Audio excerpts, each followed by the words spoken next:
어제는 우리가 하나님, 사람과 하나님에 대하여서 우리가 나누었습니다. 하나님을 두려워하지 않는 죄인들이 있었고, 회개하지 않으면 멸망당한 것이 마땅하나 그들이 알지 못하였다는 것이죠. 그리고 그 하나님에 대하여서 잘못 알고 있었던 것입니다. 사랑의 하나님을 알고 있었으나 하나님은 사랑의 하나님도 되시고 공의의 하나님도 되시기 때문입니다. 그런 상황 속에 그 구원의 은혜를 입은 자들이 바로 우리들이라는 거죠. 특별히 오늘 본문의 7절부터 12절의 말씀은 바로 구원의 은혜를 받았던 자들, 그런 사람들이 어떠한 사람이고 또 그러한 자들이 어떻게 현실을 살아가고 있는지에 대해 함께 우리가 살펴보고 은혜 나누고자 합니다. 첫 번째로 믿는 자들, 하나님을 온전히 찾고 따르는 자들은 어떠한 사람인가? 7절부터 9절에 보니까요. 하나님께로 돌이키는 자들에게 하나님의 복이 있습니다. 그 복이 7절에는 하나님의 보호하심입니다.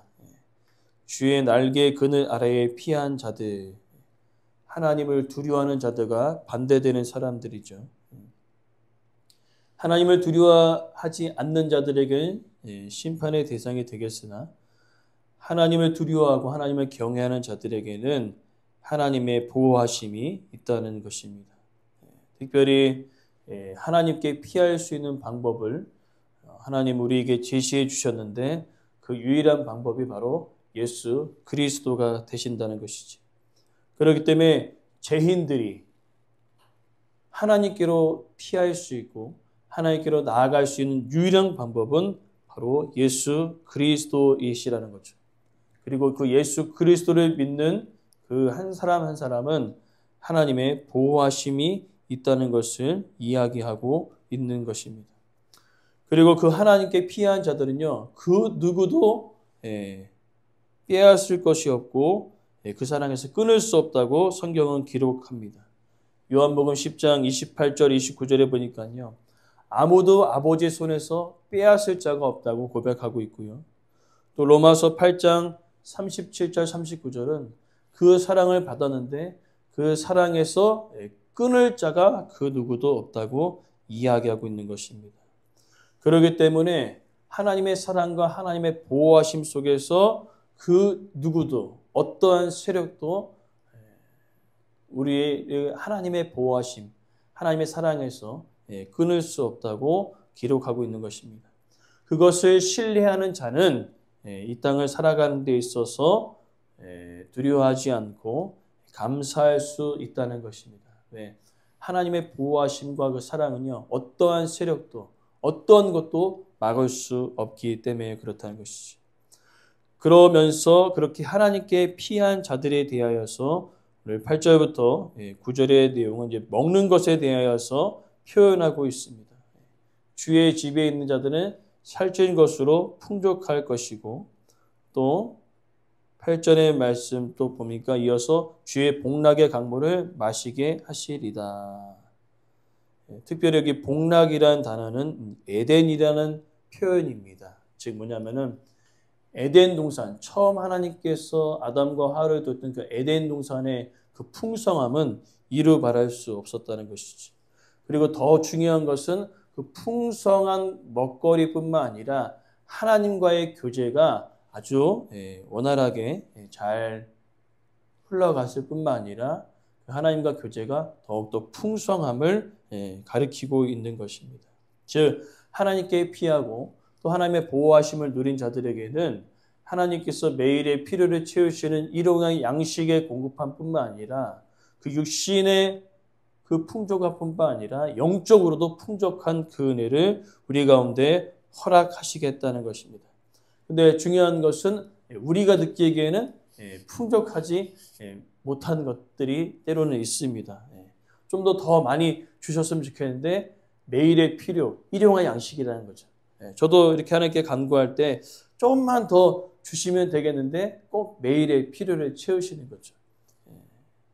그때마다 우리가 느낄 수 있는 것은 하나님은 하나님의 필요에 따라 우리에게 공급하시는 공급자 되심을 우리가 온전히 신뢰해야 된다는 것입니다.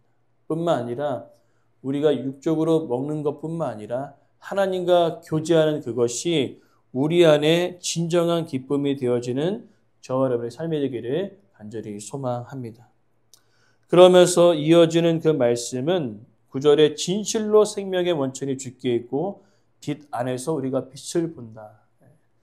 주님 안에 진정한 생명이 있고요. 또 주님 안에 거할 때 우리 안에 있는 그 모든 어두움들이 떠나갈 것을 이야기하고 있는 것입니다.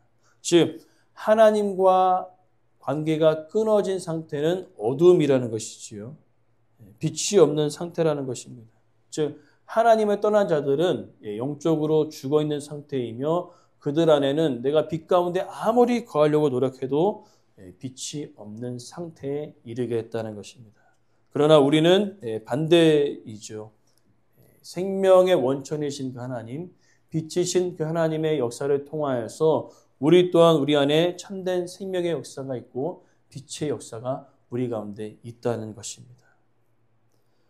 그러면서 이제 이어지는 그 내용은 10절부터 12절의 내용은 그렇게 믿는 우리들에게 현실을 살아가야 되지 않습니까? 현실에 부딪힐 때 우리는 어떻게 하는가? 하나님을 믿는 우리들이 아무런 문제가 없으면 참으로 좋겠으나 10절부터 12절의 내용을 보니까요. 교만한 자의 발도 있고 악인들의 손도 있고 악을 행하는 자들이 넘쳐난다는 것입니다. 즉 우리가 믿음으로 살아가는 데 있어서 평안하면 좋겠고 문제가 없으면 참으로 좋겠으나 문제가 있다는 것이죠. 어려움이 있다는 것입니다. 그러나 그때 다윗은 10절에 이렇게 이야기합니다. 주를 아는 자들은 주의 인자하심을 구한다는 것이죠. 아무리 문제가 많아도 아무리 악인들이 강하여도 그 문제보다 더 크신 하나님, 악인들보다 더 강하신 그 하나님을 신뢰하고 기도한다는 것입니다. 우리의 삶 속에 문제가 있지요. 어려움이 있지요. 힘듦이 있습니다. 그러나 거기서 다윗은 절망하지 않고 하나님께 나아가 기도한다는 것입니다. 왜요? 의로우신 재판장 아니십니까? 공의로우신 분 아니십니까? 하나님께서 악인들에게는 심판으로 의인들에게는 생명과 능력으로 채워가실 것을 확신하였기 때문에 다윗은 기도하고 있는 것입니다. 왜요? 다윗은 경험했거든요. 수많은 어려움 속에서도 여전히 악은 존재하고 또한 여전히 나는 어려운 상황 가운데 있겠으나 그래도 나는 기도하는 것은 그 어려움보다 더 크시고 문제보다 더 크신 하나님께서 나를 항상 보호하여 주셨기에 다윗은 그렇게 기도하고 있는 것을 볼 수 있습니다. 그러면서 이제 11절, 12절에 악인들을 이제 언급하고 있습니다. 악인들이 이 땅에서 더 잘 사는 것처럼 느껴지고요. 또 악인들은 뭐 하는 것마다 더 잘 되는 것처럼 느껴집니다. 그러나 중요한 것은요. 그 악인들의 마지막은 심판이고 멸망인 것을 다윗은 기억하라고 이야기하고 있는 것입니다. 아무리 이 땅 가운데 그들이 살아가지만 그들은 어둠 속에 있는 자들이고 아무리 그 세상에서 잘 먹고 잘 살지만 그들 안에는 빛이 없다는 것입니다. 그래서 다윗은 소망 가운데 하나님께 기도하는 것입니다. 그들에게 없는 것이 나에게 있다는 것이죠. 생명이 있고 빛이 있다는 것입니다.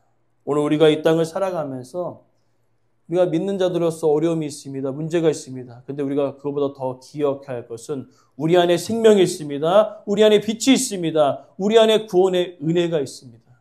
오늘 그 은혜가 우리 가운데 있기를 간절히 소망합니다. 그래서 오늘 이제 36편 전체를 우리가 바라보면은 사람이 있고 하나님이 있고 하나님을 믿는 자들 또 하나님 믿는 자는 어떻게 살아갈 것을 이야기하고 있습니다. 세상과 우리들의 차이가 무엇입니까? 그들은 끝이 죽음으로 끝나는 것이고 우리는 그 끝이 생명으로 다시 시작한다는 것입니다. 오늘 이 땅을 살아가면서 그것이 우리 안에 현실을 살아갈 때 급히 이렇게 와닿지는 않습니다. 그러나 중요한 것은 확실한 것은 하나님의 생명이고 하나님 빛이시고요. 또 우리의 마지막은요, 어둠과 빛이 없는 것으로 끝나는 것이 아니라 또 다른 생명으로 이어지는 그 놀라운 은혜가 있음을 우리는 기억해야 된다는 것입니다. 이 땅의 끝이 아니라 또 다른 영원한 하나님과 함께하는 그 세상이 우리 가운데 주어졌기에 우리는 그것을 바라보고 하나님의 신실하심, 하나님의 인자하심, 그것을 신뢰하며 이 땅을 살아가는 것입니다. 그때 하나님의 보호하심이, 인도하심이 오늘 우리가 기도드리는 우리의 삶 속에, 우리의 가정에, 우리 교회 위에 넘쳐나기를 간절히 소망합니다.